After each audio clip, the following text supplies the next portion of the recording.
Danube নদীর কথা কি আপনাদের মনে আছে? দুনিয়ার প্রাচীনতম সভ্যতার শুরু হয় যে নদীর উপত্যকায়। ইসলামের ইতিহাসেও যার পরিচিতি পবিত্রতম নদী হিসেবে। স্কুল কলেজের বইয়ে আমরা কত পড়েছি। এবার সচক্ষে সেই নদীর রূপ সৌন্দর্য দেখতে বের হয়ে গেলাম হাঙ্গেরির রাজধানী বুদাপেস্টে।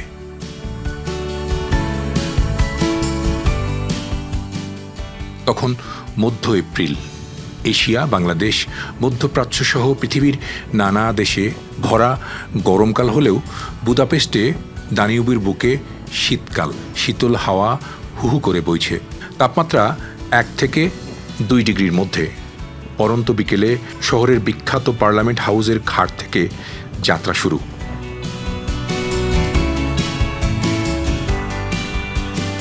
এপ্রিলের প্রথম সপ্তাহ, কিন্তু কেন যেন হাঙ্গেরিতে এখনও মনে হচ্ছে যেন পুরো শীতকাল চলছে। আজ এখানে টেম্পারেচার সকাল থেকে 1-2 এর মধ্যে ওঠানামা করছে। আমরা যখন দানুব নদীর উপরে এই ক্রুজের মধ্যে আছি তখন কিন্তু আমার মনে হচ্ছে যেন পুরো ডিসেম্বরের শীতটা উপভোগ করছি। এখানে ঝিরিঝিরি হাওয়া না, বেশ জোরে হাওয়া বইছে এবং আপনারা খেয়াল করছেন যে দানুব নদীর পানি কিন্তু বড় বড় স্রোত করে এদিকে ধেয়ে আসছে।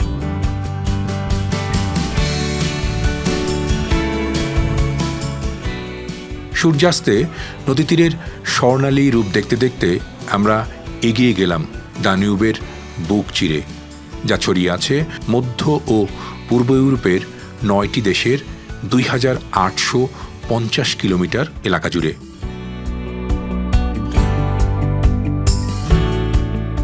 সাত লাখ 77,000 বর্গ কিলোমিটার উপকূলীয় এলাকা নিয়ে দানিউব ইউরোপের দ্বিতীয় বৃহত্তম নদী।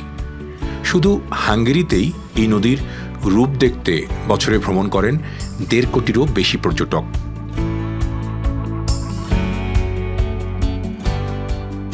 ক্রুজ বোটে এই পর্যটকদের ভ্রমণ, খানাপিনা ও ঘোরাফেরা থেকে দেশটির বছরে আয় $5 বিলিয়ন। এই পর্যটকদের বেশিরভাগই কিন্তু বিদেশি।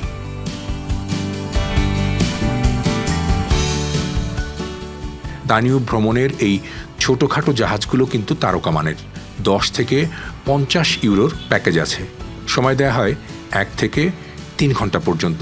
ভেতরের যে সাজসজ্জা আর আয়োজন তা দেখলে মনে হবে যেন হলিউডের কোনো সিনেমার শুটিং সেটে ঢুকে পড়েছেন।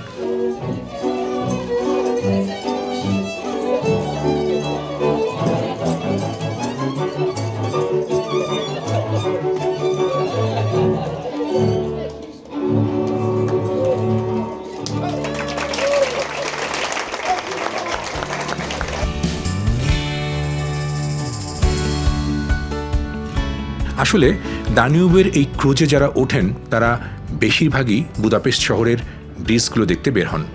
এই শহরের নদীর ওপর 7টি পুরনো ব্রিজ আছে।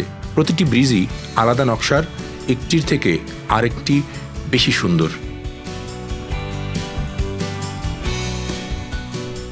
যে ক্রুজটিতে আমরা এখন যাচ্ছি এটি দানিউবের ওপর হাঙ্গেরির এই রাজধানী শহরে যে 8টি ব্রিজ রয়েছে তার 6টি ব্রিজ এই ক্রুজ শিপটি অতিক্রম করবে। অর্থাৎ এই ব্রিজগুলো দেখানোর জন্য বা এই নদীর সৌন্দর্য দেখানোর জন্যই কিন্তু এখানে এই বুদাপেস্টে টুরিস্টরা প্রচুর আসেন। আজকে যে ক্রুজটাতে আমরা রয়েছি, যেটাতে আমরা যাচ্ছি এখান থেকে, সেটিতে সব মিলিয়ে আমার মনে হয় 1000-2 পর্যটক এসছেন এবং তারা বেশিরভাগই ইউরোপের বিভিন্ন দেশ থেকে, আমেরিকান টুরিস্ট আছেন, এশিয়ান আছেন।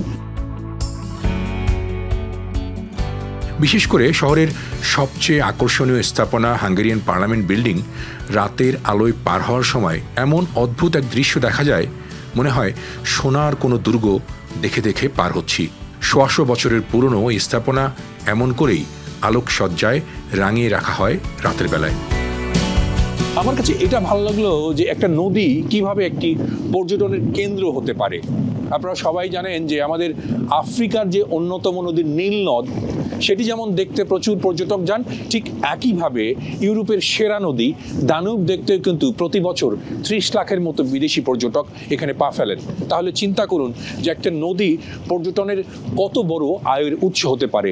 এই নদী থেকে আমরা আরও যেটি ভাবতে পারি, পুরো শহর একটি নদীর তীরে যে সভ্যতা বা এই ইউরোপের পুরো সভ্যতার একটি নিদর্শন বা উদাহরণ তৈরি করা যায় তা করে দেখিয়েছে হাঙ্গেরির সেই আমলের, অর্থাৎ আজ থেকে কয়েকশো বছর আগে কিন্তু এই দানিউব এই শহরটির প্রাণ হয়েছে, এই শহরটির গোড়াপত্তন করেছে। এই শহরটিতে যত রকমের উন্নয়ন, যত রকমের বড় বড় ভবন, যত রকমের স্থাপনা, যত রকমের সভ্যতা বা সভ্যতা কেন্দ্রিক স্থাপনা, সবগুলোই কিন্তু তৈরি হয়েছে এই দানিউবকে ঘিরে।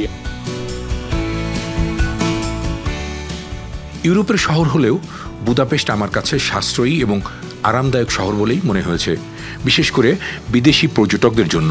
কারণ এত কম খরচে এত বিলাসী আর নয়নবিরাম দৃশ্য দেখার সুযোগ খুব কম ইউরোপীয় শহরেই আছে।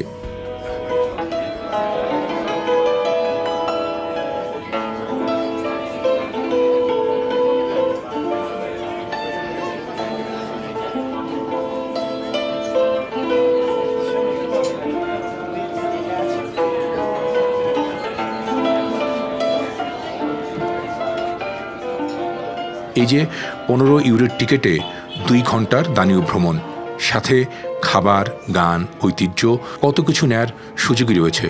মূলত এই দানিউবই বদলে দিয়েছে বুদাপেস্টের চিত্র। এই নদী ঘিরেই 150 বছর আগে আধুনিক শহর গড়া শুরু করেছিলেন এই দেশের মানুষেরা। এখন 525 বর্গ কিলোমিটারের বিশাল দুটি শহর নদীর দুই পারে, বসতি 17 লাখ মানুষের। এক পাশের নাম বুদা, আর এক পাশ পেস্ট। নদী তীরেই মূলত শহরের বিখ্যাত সব স্থাপনা, ইতিহাস আর ঐতিহ্যের গল্প।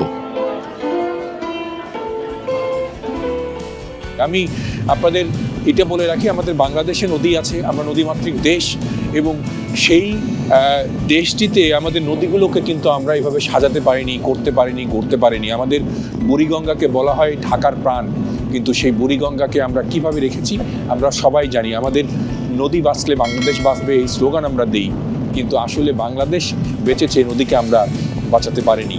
তো আপনাদের সবাইকে আবারও আমার দুনিয়ার গল্প দেখার আমন্ত্রণ জানিয়ে আজ এই দানিউবের বুক থেকে বিদায় নিচ্ছি। আপনারা সবাই ভালো থাকবেন। আবারও দেখা হবে বিশ্বের নতুন কোনো শহরে নতুন কোনো গল্প নিয়ে। সে পর্যন্ত আপনাদের কাছে আল্লাহ হাফেজ।